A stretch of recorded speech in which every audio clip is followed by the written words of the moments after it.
Gusto kong magnegosyo pero di ko magawa. Nasa Diyos ang awa, nasa tao ang gawa. Alam niyo, parati tayong gusto magnegosyo pero karamihan po ng tao ay takot magnegosyo dahil takot na malugi. Kung isa ka dyan, panoorin mo tong video na ito. Videos that will make you wealthy and debt-free.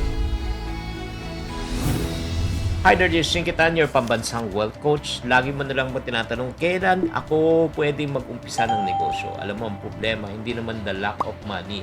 It's not the lack of opportunity. It's the lack of what? Confidence. Mga kapatid, oo, kulang ka lang sa confidence. Hindi mo, ano ba paningin mo sa sarili mo? Naniniwala ka ba na magiging successful ka ba o hindi? Because ito nga I always tell people, the success of business project or any project starts with not how challenging, hindi yung gaano ka-challenging yung sitwasyon. It starts with how you think. If you think you can, you are right. If you think you cannot, you are right. If you think na mag-fail ka, mag-fail ka. But if you think you're going to succeed, there's a higher chance of you is also what? Succeeding. Kaya gets nyo ba? Ito yung kailangan natin maunawaan. Low self-worth equivalent to low business confidence. Kapag mababa ang tingin mo sa sarili mo, hindi ka naniniwala sa sarili mo, nako, maniwala ka. Hindi ka makakabenta, hindi ka makakasingil ng tama. Lagi ka nalang magdududa sa lahat ng desisyon mo. Parang marami naman taong gustong yumaman. Agree? Type agree kung nag-agree kayo. Pero ilan lang ang taong naniniwala na sila ay yayaman. Maraming taong gusto magkaroon ng magandang bahay. Pero ilan lang naniniwala na makakatira sila sa isang magandang bahay. Kaya ang resulta, nagiging weak ang foundation ng umpisa mo. Again, the problem is not the business opportunity. The problem is self-doubt and self-sabotage. Ano ibig ng self-doubt and self-sabotage? Yung parang ayaw mo mag-post sa social media. Dahil niya, wala naman ako masabi. Baka ma-judge lang ako. Hindi ka nag-o-offer ng yung service mo kasi feeling mo, hindi mo kasing galing ng iba. Pag may negative feedback, talagang, wala, titigil ka na. Alam mo, ito lang. Ang tunay na tagumpay sa buhay ay dapat matatag ang iyong loob. Dapat buo ang iyong loob kahit basag ang iyong mukha. Katulad ko. Nagigets nyo? Yung kumpiyansa, yan yung talagang problema natin. Honestly, ito lang, real talk tayo.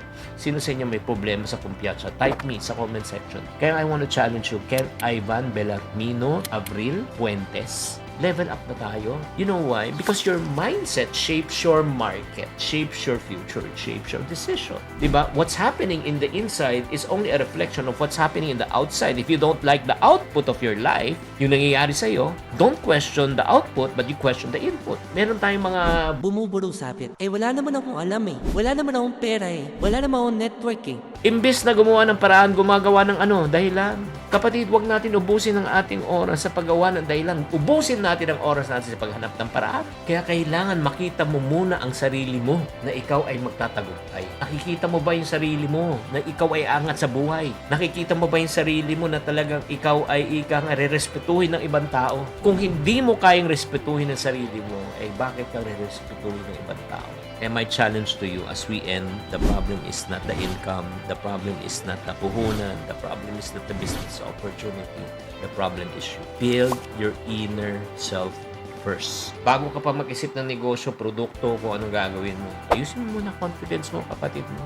Yung paniniwala mo sa sarili, yung communication skills mo, yung mindset mo. Because the first product you're gonna sell is no other than yourself. Kung hindi mo kayang ibenta yung self-confidence, wala kang kayang benta. Maniwala ka. Kaya kung gusto mo talaga ma-build ang self-confidence mo, I want to coach you, I want to mentor you, I want to guide you. Para sa mga taong gusto nang magpa-coach, again, I cannot coach everyone, I cannot mentor everyone. I can only coach and mentor those people na talagang willing, number 1, to be coached. Number 2, able to be coached. Kaya kung willing ka and able ka na ma-coach kita, pumunta ka na lang dito sa sa website na ito, sa QR code na ito. Pumunta ka sa Facebook page ko na may 6 million followers. At tanungin mo na lang, message mo ko, Chinky, paano ba magpa-coach sa'yo? Paano ba magpa-mentor sa'yo? Sasagutin na lang kita doon.